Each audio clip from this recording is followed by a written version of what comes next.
Episode 70 Karnataka के पूर्व गृह मंत्री एच नागप्पा का अपहरण। ये कहानी वीरप्पन के जीवन की सच्ची घटनाओं पर आधारित है। इसे अधिक रोचक बनाने के लिए कुछ हिस्सों में कल्पना का सहारा लिया गया है। हर दिन हमारे चैनल पर वीरप्पन की इस अनसुनी कहानी को जानने के लिए जुड़े रहें। पिछले एपिसोड में वीरप्पन ने कन्नड़ अभिनेता डॉ राजकुमार का अपहरण कर पूरे कर्नाटक को हिला दिया था। 100 दिन की जद्दोजहद के बाद राजकुमार की रिहाई हुई, लेकिन इससे वीरप्पन और ज्यादा साहसी हो गया। उसने महसूस किया कि सरकार को झुकाया जा सकता है। इसी सोच के साथ उसने कर्नाटक के पूर्व गृह मंत्री एच नागप्पा का अपहरण करने की योजना बनाई।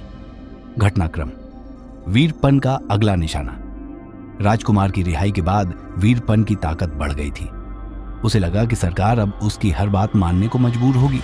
उसने तय किया कि अगर वह किसी और बड़े व्यक्ति को अगवा कर ले तो सरकार पूरी तरह से उसकी शर्तों पर झुक जाएगी। उसकी नजर पड़ी एच नागप्पा पर, जो कर्नाटक के पूर्व गृह मंत्री थे। नागप्पा एसटीएफ और सरकार के समर्थन में बोलते रहते थे। उन्होंने कई बार वीरप्पन को खुलेआम चुनौती दी थी। एसटीएफ की रणनीतियों को मजबूत करने में उनकी भूमिका थी। यह सब वीरप्पन को नागवार गुजरा। उसने अपने साथियों से कहा, सरकार को यह समझना होगा कि वीरप्पन से टकराने का अंजाम क्या होता है। अपहरण की योजना: वीरप्पन को खबर मिली कि नागप्पा अपने गांव कोलाठुर जा रहे हैं। यह जंगलों के नजदीक था, यानी वीरप्पन के लिए एक आदर्श मौका। उसने अपने आदमियों को इकट्ठा किया और कहा, यह काम बहुत सोच समझकर करना होगा। हमें ऐसा जाल बिछाना है कि कोई हमारी परछाई तक न देख सके। अपहरण की रात 25 अगस्त 2002 की रात नागप्पा अपने घर में थे। घर का माहौल सामान्य था, लेकिन किसी को नहीं पता था कि कुछ ही देर में सब कुछ बदलने वाला है। अचानक बंदूकों से लैस वीरप्पन और उसके लोग वहां पहुंचे। घर के दरवाजे को तोड़ते ही वीरप्पन गरजा, कोई हिलेगा नहीं।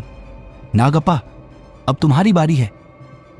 नागप्पा कुछ समझ पाते इससे पहले ही वीरप्पन के आदमियों ने उन्हें घेर लिया और बंदूक तान दी।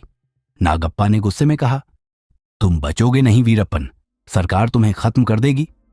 वीरप्पन मुस्कुराया और बोला, पहले सरकार तुम्हें बचा तो ले, चलो हमारे साथ। इसके बाद वीरप्पन और उसके आदमी नागप्पा को उठाकर जंगल की ओर चले गए। सरकार और एसटीएफ में हड़कंप सुबह होते ही नागप्पा के अपहरण की खबर आग की तरह फैल गई। कर्नाटक सरकार और एसटीएफ में हड़कंप मच गया। मुख्यमंत्री ने तुरंत आपातकालीन बैठक बुलाई। एसटीएफ प्रमुख विजय कुमार ने कहा, यह वीरप्पन की नई चुनौती है। अगर हमने इसे हल्के में लिया तो वह और ताकतवर हो जाएगा। हमें तुरंत कार्रवाई करनी होगी। लेकिन समस्या यह थी कि वीरप्पन का कोई सुराग नहीं था। अगले एपिसोड की झलक: एसटीएफ ने जंगल में बड़े पैमाने पर तलाशी अभियान शुरू किया, लेकिन क्या वे नागप्पा को बचा पाएंगे? क्या वीरप्पन इस बार भी सरकार को मात देगा? जानिए अगले एपिसोड में। हमारे चैनल से जुड़े रहें और वीरप्पन की पूरी कहानी जानने के लिए हर दिन हमारे अगले एपिसोड का इंतजार करें। अगर आपको यह एपिसोड पसंद आया हो तो लाइक और सब्सक्राइब करना न भूलें।